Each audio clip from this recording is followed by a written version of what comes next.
This is the artificial intelligence voice of Dr. Andrew Huberman narrating this pod slice summary of the Huberman Lab podcast. Dr. Andrew Huberman invited Robert Greene, a world-renowned author who has written best-selling books such as The 48 Laws of Power, The Laws of Human Nature, and Mastery, to his podcast, Huberman Lab. The discussion begins by delving into Greene's exploration of psychology in his books, linking one's self-exploration with human interactions influenced by both historical and contemporary culture. His work on mastery was deeply appreciated by Dr. Huberman due to its in-depth analysis and practical guidelines on identifying and following one's purpose. They also explored topics of motivation, urgency, relationship dynamics, as well as the transformational experience of Greene's stroke and how it propelled him to explore and develop his sense of purpose further. Huberman hopes that the listeners will glean knowledge from this discussion that will assist them in enhancing their relationship with themselves, others, and the world around them. One of the key subjects of their discussion was understanding and discovering one's purpose. Greene emphasized the difficulty of self-direction, stating that when one finds their life's task or purpose, their energy and attention become concentrated, making life feel more exhilarating. He noted that there isn't an instant formula. It involves observing and following our natural inclinations or impulse voices from childhood. Greene alludes to different types of intelligence: word-based, abstract, pattern, and mathematics, kinetic, physical, and social, and the importance of identifying which dominates in an individual. Recalling instances from his early years, Greene identified his inclination towards words and languages. He gave examples of Albert Einstein's fascination with invisible forces, Steve Jobs' enthrallment with tech devices, and Tiger Woods' early love for golf. He warns, however, that societal pressures such as parental expectations and peer influences often drown out these impulse voices, causing us to lose touch with our inherent interests and abilities. This leads to sense of being lost when stepping into the working world, as many opt for careers based on financial necessities rather than aligning with their compelling interest or purpose. Dr. Huberman and Robert Greene delve deeper into the discussion about finding one's life purpose and how vital it is for an individual's growth and development. It was highlighted that discovering one's purpose is not only an intellectual endeavor, but also a visceral and emotional process. It's something that deeply resonates with an individual, making them feel connected and interested even in the mundane or boring tasks related to that purpose. There was an interesting discussion on how our childhood instincts and natural capabilities often hint towards our purpose in life. Greene pointed out that societal pressures can often cloud our judgments and dampen these signals. However, these can be rediscovered by metaphorically unearthing the bones from our Dr. Huberman shared his experience of how learning about biology, flora, and fauna as a child and his love for organizing information helped him chart his path. Similarly, Greene mentioned his fascination with human ancestors, how that childhood interest eventually brought immense joy when he started exploring the topic in his later life. An important takeaway was that finding your purpose is about making an emotional connection, experiencing a visceral reaction that gives you a sense of direction. It's about following that instinctual pull that makes you feel that you are swimming with the current. This sense is not purely intellectual. It encompasses feelings of passion, elation, and excitement in pursuit of a particular path. The discussion also touched upon the topic of intelligence, emphasizing that intelligence is not only about cerebral cognitive abilities, acknowledging other forms of intelligence, such as kinesthetic intelligence, can be beneficial. However, a vital point made during the discussion was that an early negative experience, particularly in specific aspects of learning, can often have long-term implications like fostering overall hatred for learning or discipline. An insightful point was about how motivation or energy can stem from both positive and negative experiences. The feeling of discomfort or agitation can act as a powerful motivator to propel us towards change. This neurochemical change in the body and mind often serves as a crucial indicator that our brain must adapt or rewire itself further. As adults, Greene warns about getting misled by instant gratifications, which are fleeting distractions, and recommends a deeper introspective approach to identify what genuinely excites and resonates with us. And in a world filled with distractions, both Greene and Dr. Huberman advocate listening to one's unique impulse voices, as these, they suggest, can be the true navigators towards purposeful life paths. The portion of the discussion transitions into profound territories of self-awareness, nutrition, adolescence, sublime experiences, and the underpinnings of power. As Greene stresses the importance of self-awareness, highlighting that discontentment and anxieties often signal a lack of alignment with one's purpose. He underscores that understanding and dissecting the root of our frustrations can offer a valuable pathway to our essential inclinations. On a different note, Dr. Huberman touches upon the significant influence of quality nutrition on our physical health, mental health, and cognitive functioning. It's acknowledged that a rich supply of vitamins, minerals, fiber, and probiotics are vital for our cellular functions and overall health. Addressing the influence of puberty, both Dr. Huberman and Greene note the transformative impact it can have on an individual's brain, relationships, and responsibilities. Keying into the profound shift that puberty brings, they discuss the unadulterated seeds of delight born in childhood. These instincts trummed into nature before adolescence often guide one's purpose. Greene reveals his ongoing work tailing on sublime experiences, which he describes as the transformative moments that touch the threshold of our conventional life circle. These sublime experiences often come from near-death encounters, existential awe, or connections to something bigger than ourselves.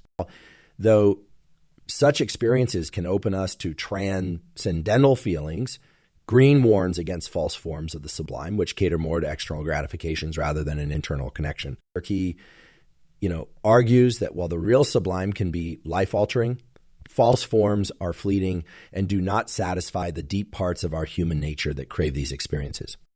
We're coming to the topic of power. They converge on how it is a fundamental part of all relationships. While it often holds a negative connotation, they suggest a more neutral understanding of power as a resource crucial for every socioeconomic endeavor. But they look towards dissecting the essence of power dynamics in various relationships and their inherent value in determining human dynamics. They hint towards understanding the overt and covert exchanges that occur within these dynamics. Power, they imply, is not just about domination or control, but also about navigating relationships and interactions effectively.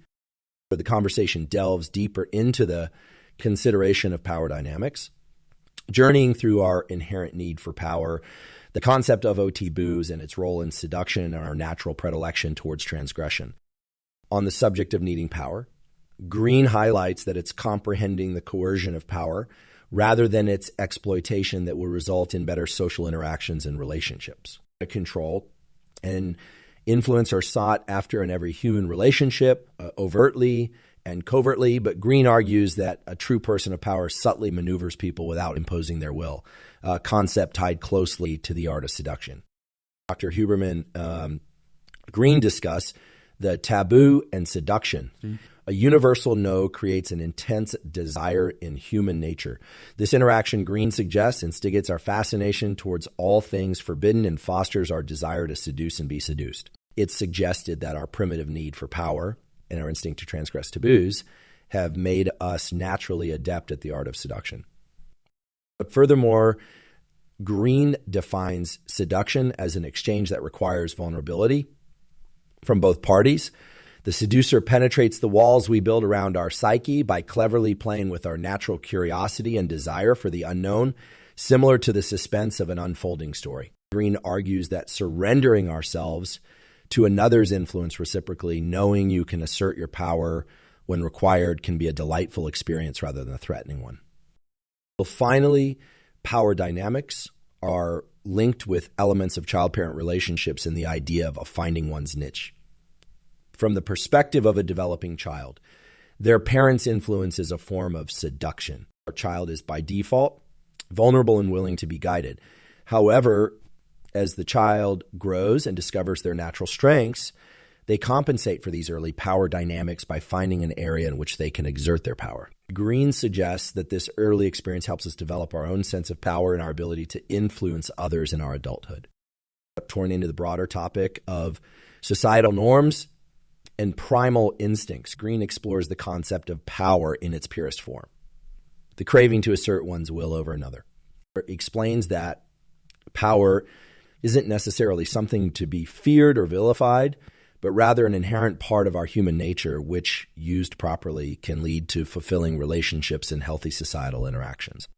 But through the exploration of power and its effects on relationships, the conversation moves towards diving into the world of sex and romantic relationships, particularly highlighting the interconnectedness between power dynamics, vulnerability, and seduction in these relationships. Greene conveys that it was indeed women who conceived the art of seduction. Women who generally had less power socially, politically, and domestically leveraged their sexual allure as a form of influence over men and hence often seized control of romantic dynamics. Allowing the illusion of pursuit to exist, yet maneuvering the scenario to their favor, makes it challenging to determine who truly holds power in a relationship. The association between sex and power was also tersely by the French biologist's study on single-celled organisms.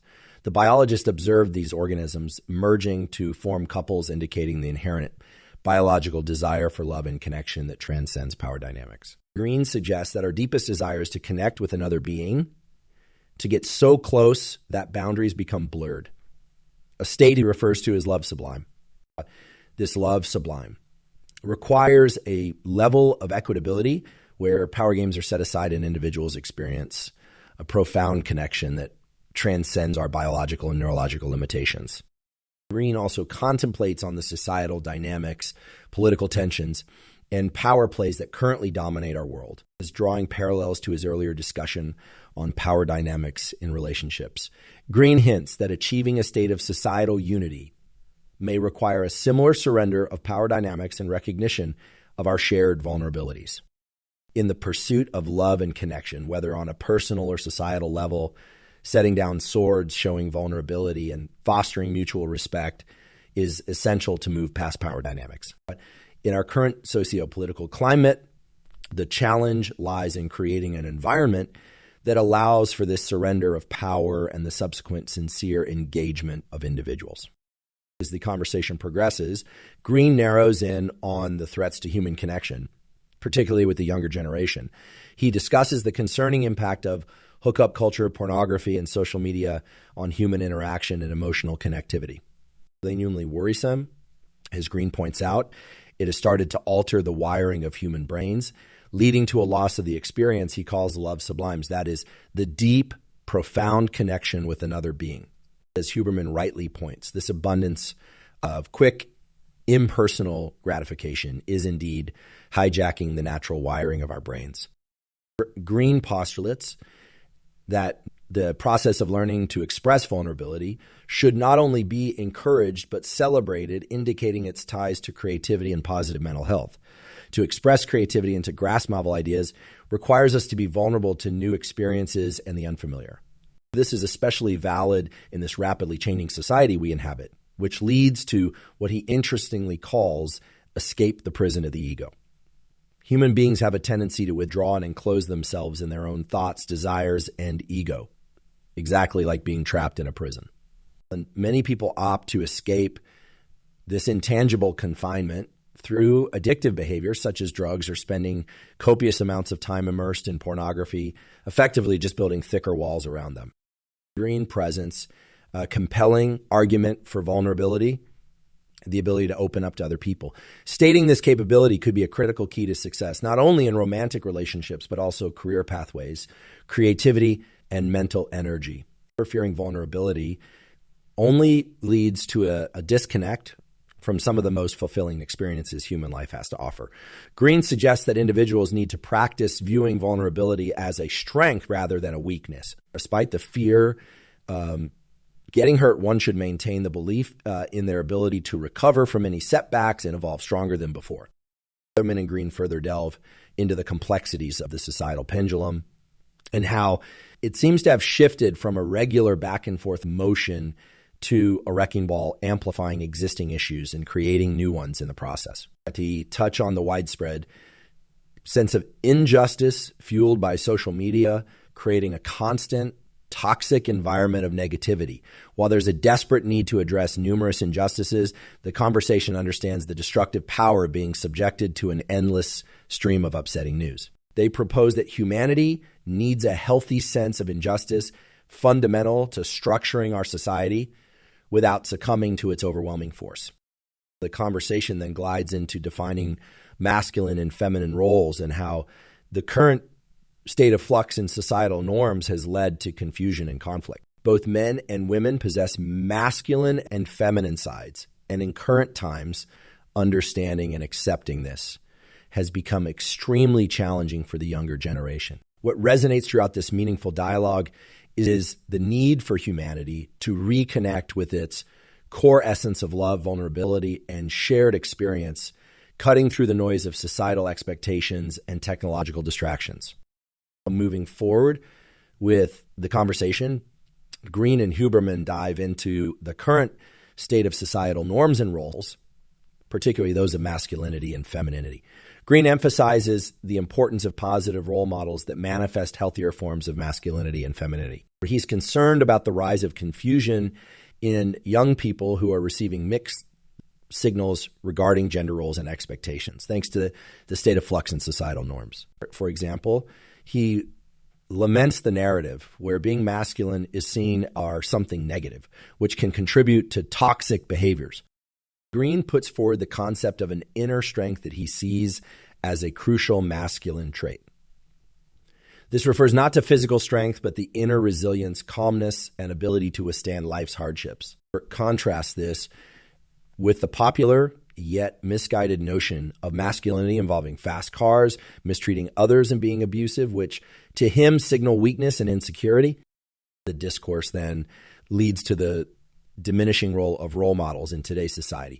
Greene believes that having role models is an essential part of growth, both personally and professionally. Whether it's a professor, boss writer, or figure from their field of interest, role models have consistently inspired him throughout his life. Greene suggests that mentorship can help overcome the chaos caused by endless choices and can provide direction. They delve into the idea of contemporary society being overwhelmed with too many choices, whether it be in food or ways to express oneself. Huberman notes that discerning what works and what doesn't becomes an increasing challenge in the presence of such an array of options. They propose that the practice of picking role models can be instrumental in helping people navigate through this landscape of overwhelming options. And despite the importance of gender roles and societal norms in shaping identities, Greene insists that it is crucial to think independently. He values the ability to absorb and learn from others without losing one's thought process. It's essential, he notes, not just to accept and follow ideas, but to question, understand, and create your perceptions and conclusions. At the interaction rounds out with the agreement that navigating a world full of choices and expectations requires knowing one's purpose and cultivating the determination to achieve it. Greene goes on to explore what he refers to as the art of thinking. This involves taking external ideas that are introduced into your mind and making them become a part of you by processing them through a personal lens. He delineates this as alive thinking as opposed to dead thinking. An alive idea is the outcome of an ongoing mental process, starting with an idea that comes externally, perhaps from a philosopher, an article, someone you admire, or even someone you distaste. You absorb it, you deliberate over it, turn it around in your mind, and remake it into something alive within you. In another aspect of live thinking, Greene describes developing a spontaneous idea about a project or a world issue. Rather than accepting it at face value, he proposes that you should interrogate this idea, reflecting on it, refining its scope, and eventually turning it into something living within yourself. But what often obstructs this process, according to Greene, is anxiety. He suggests that the manner in which you manage anxiety can determine your successes in life as well as your career path. As Greene believes that anxiety is a signal that there is something you don't comprehend or a problem that you can't solve. In response to this, many tend to grasp instantly onto an answer or solution to alleviate this anxiety. That such an approach impedes growth in critical thinking abilities, To overcome this, Greene encourages using anxiety to delve deeper into the problem or idea, rather than opting for the first available answer or solution. Discussing career and creativity, Greene articulates how easily feelings of anxiety can lead someone to make imprudent decisions, mainly driven by the desire for immediate success or wealth. People are often daunted by the blank canvas, whether it be the first page of an unwritten novel, a new project, or film script. How one copes with the anxiety of the blank canvas may determine whether they'll create a masterpiece or just recycle outdated or uncreative ideas. He narrates his own writing process, saying that dealing with anxiety is no small part of it. His first drafts are usually flat and uninspiring, creating a sense of self-discontent. However, he uses his anxiety to rethink and rework his drafts until he is satisfied and proud of his work. This process, though fraught with varying levels of anxiety, ultimately culminates in a feeling of fulfillment that he describes as being better than any drug experience. They delve into the idea of finding a romantic partner. Greene emphasizes the importance of common interest and mutual values that run deeper than superficial things like common food preference or similar taste in homes. They should connect on a more profound emotional level, like the shared love for animals, similar attitudes towards money, or similar lifestyle preferences. This connection will sustain long-term relationships and provide a grounding for personal and professional lives. Greene views the art of thinking as an ongoing mental process that melds with your personal story, creating something alive from an external idea. This alive thinking process, however, is often obstructed by anxiety. Greene contends that handling anxiety can determine your professional and personal success in life, as it prompts you to think critically and resolve issues. Anxiety that looms over a blank canvas can lead to impulsive decisions driven by the yearning for immediate gratification. Using anxiety as a tool to revisit and reimagine your drafts rather than an adversary can lead to a more fulfilling process and end product, according to Greene. The podcast also covers the importance of connecting with a romantic partner on a profoundly emotional level. Superficial shared preferences, Greene says, do not carry as much weight as shared core values and interests like attitudes to money or the shared love for animals. The discussion then pivots to the significance of humor in a relationship. A shared sense of humor, for Greene, can prevent a relationship from becoming monotonous too quickly. Furthermore, loving the same comedian isn't as crucial as appreciating the same genre of humor. Greene delves further into discussing nonverbal communication like body language, facial expressions, and even the language of gifts. These forms of communication help reveal another person's personality and intentions. For instance, a person's actions like constantly looking around or their trembling voice might signal discomfort, insincerity, or nervousness. He encourages listeners to pay more attention to these nonverbal cues, citing their evolutionary significance.